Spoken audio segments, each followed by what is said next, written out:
It's 1 p.m. in Mission Viejo, California, when Angela Collins answers the call to prayer.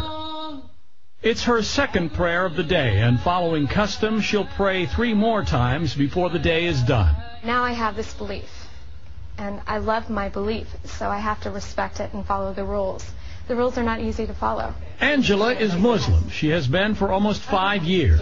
Raised Catholic, she learned about Islam after meeting Muslims while traveling overseas. She converted just 2 months after September 11th, a time when the war on terror was almost synonymous with a war on radical Islam. There are an estimated 1.3 billion Muslims worldwide, and most are not Arabs.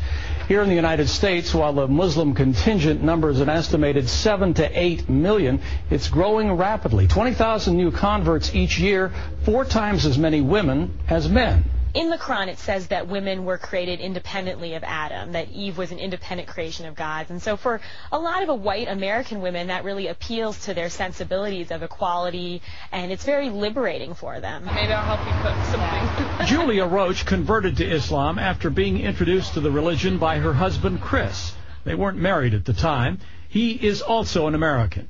When I found out he was Muslim, I told him, I believe, right away, I will never become a Muslim. I will never cover my head. I will never be this person. So don't ever ask me to be that person. And he never did. But she did have lively discussions with him about religion.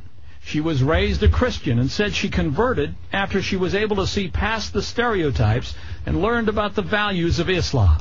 The concept of freedom and liberty of each individual person and the rights of each person, and that's all wrapped up in the theological teachings of Islam as well. Yes, I'm an American. I'm very outspoken. I'm pretty assertive and very happy person. And it's not the typical stereotype that people see with a Muslim woman. We're going to read green eggs and lamb. 5 years after converting to Islam, Angela Collins is now the director of an Islamic school.